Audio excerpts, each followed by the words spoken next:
शिव जी जल से बहुत जल्दी प्रसन्न हो जाते हैं।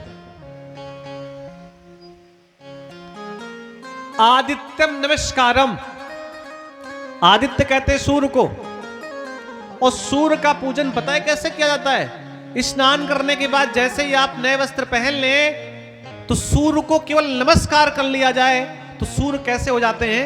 प्रसन्न हो जाते हैं।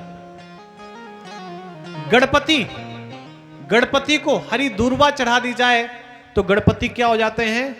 प्रसन्न हो जाते हैं। स्तुति प्रसन्ना देवी, इस चीज को ध्यान दीजिएगा।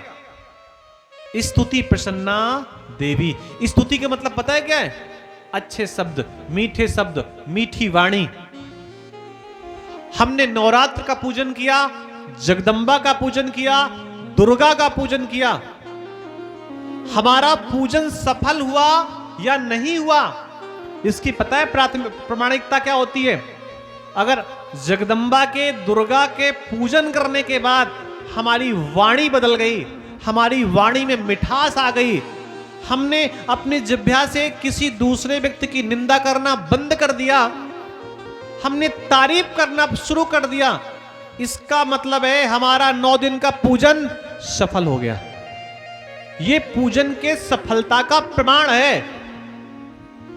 और मालूम पड़े 9 दिन का आपका व्रत था और किसी घर के पुरुष ने आपसे थोड़ा कह दिया कि आपने नाश्ता लेट बनाया, आपने शुरू कर दिया कि मैं 9 दिन से मैं तो भूखी हूं और तुमको भोजन की पड़ी है, और आपने उठा ली तलवार और चला दी नंगी तलवार, कभी जीभ से कभी डंडे से। ये सबके लिए है, मैं किसी एक पक्ष के लिए नहीं कह रहा। इसका मतलब है जगदंबा का पूजन सफल नहीं हुआ। और ये अपने अपने पूजन से आप समझ सकते हैं। आजकल की एक प्रक्रिया हो गई, प्रथा हो गई है कि माताएं अपने घर में स्वयं दुर्गा सप्तशती का पाठ करती हैं।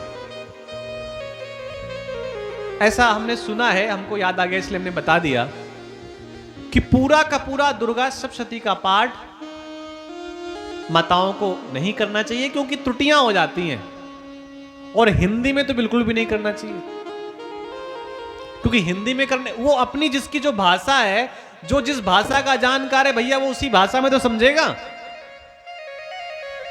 अब गाय को आप रोटी दिखाओगे तो गाय रोटी खाने आ जाएगी, और गाय को डंडा दिखाओगे तो गाय भग जाएगी। अपनी अपनी भाषा है ना सब व्यक्ति की। तो प्रयास करना चाहिए कि हिंदी में पाठ ना करें और संस्कृत के पाठ से बचें क्योंकि त्रुटियां हो जाती हैं।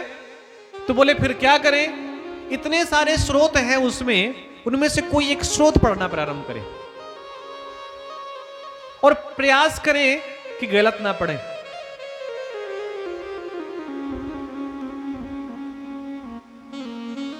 तो ये बताया गया। स्तुति प्रसन्ना देवी, अलंकार प्रियम विष्णु, भगवान विष्णु का पूजन करें, राम का पूजन करें, कृष्ण का पूजन करें। ध्यान रखें कि राम, कृष्ण और हरि का पूजन करते समय आपके शरीर पर महंगे वस्त्र हो।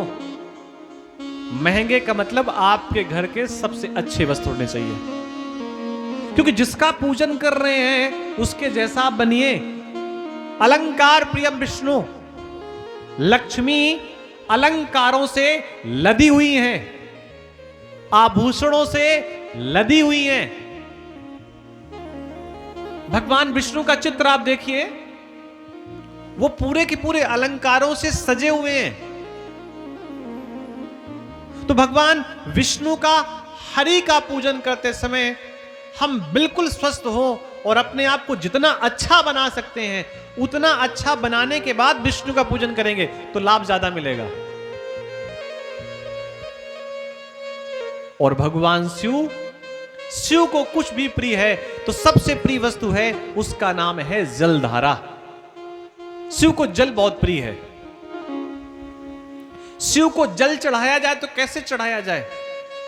जब आप शिव को जल चढ़ा रहे हो तो या तो आपका मुख पूरब की ओर हो और या फिर मुख आपका दक्षिण की ओर हो।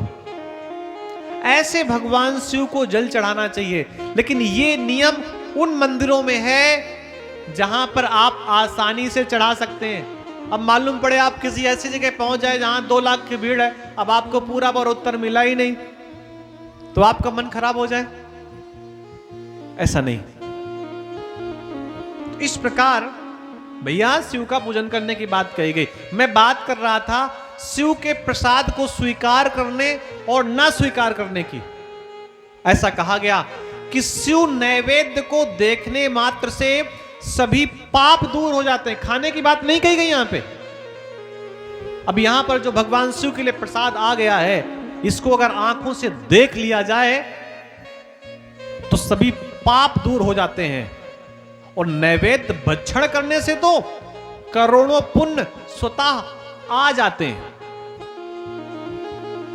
आपने भगवान शिव के प्रसाद को देखा, पाप आपके नष्ट हुए, और शिव प्रसाद को स्वीकार किया, ग्रहण किया, खाया, तो करोड़ों पुण्य तत्काल आपके पास आ जाते हैं। जिस घर में शिव को नैवेद्य लगाया जाता है, अन्यत्र से शिव को समर्पित नैवेद्य प्रसाद रूप से पाया जाता है, वो घर भैया पवित्र हो जाता है।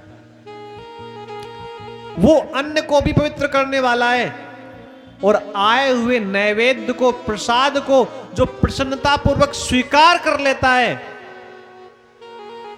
भैया उसके बारे में कहना ही क्या। ये शिव के प्रसाद की महिमा है।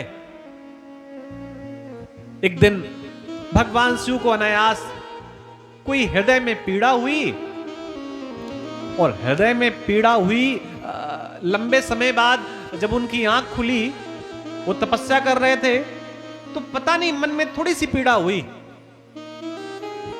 और मन में पीड़ा होने के बाद व्यक्ति की आंखों से अनायास आंसू निकल पड़ते हैं। ये व्यक्ति का स्वभाव है, किसी का भी स्वभाव हो सकता है। पीड़ा के बाद जैसे ही शिव की आंखों से अश्रु की कुछ बूंदें निकली, और वो अश्रु की बूंदें निकलने के बाद तत्काल जमीन पर गिर पड़ी। और भगवान शिव की कोई भी वस्तु व्यर्थ नहीं होती। वो जैसे ही आंख का अश्रु नीचे जमीन पर गिरा, उसी समय एक वृक्ष की उत्पत्ति हो गई, और उसी वृक्ष को रुद्राक्ष कहते हैं। एक मुखी से लेकर के कई मुखी तक होता है।